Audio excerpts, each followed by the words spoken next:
बिस्मिल्लाहिर्रहमानिर्रहीम। रसूल अकरम सल्लल्लाहु अलैहि वसल्लम ने अमन व खुशहाली की कसरत को भी अलामात क़यामत में शुमार किया है। मुसलमानों ने मक्का मुकरमा और मदीना मुनव्वरा में एक अरसा दुश्मनों से कत्ताल जंगों और मारका आराइयों में गुजारा था। इसके बावजूद नबी अकरम सल्लल्लाहु अलैहि वसल्लम ने उन्हें बताया कि जैसे जैसे माहो साल गुजरेंगे और क़यामत करीब आती जाएगी, वैसे ही अमन व अमान में इजाफा होता चला जाएगा और खुशहाली आम होती चली जाएगी।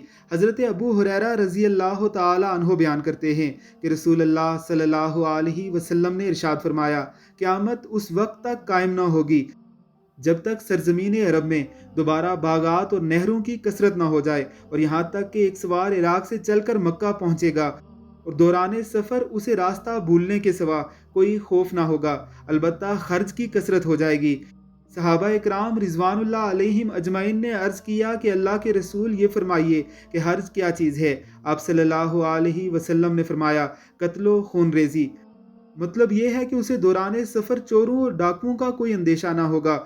उसे अगर कोई खौफ होगा तो फ़कत ये कि कहीं वो सही रास्ते से भटक कर किसी दूसरे रास्ते पर ना निकल जाए, मगर जहाँ तक उसकी जान और माल का तल्लक होगा तो इस सिलसिले में वो बिल्कुल बेफिक्र होगा। हमारे चैनल को सब्सक्राइब कीजिए ताकि ऐसी वीडियोज़ आपको बर वक्त मिलती रहें।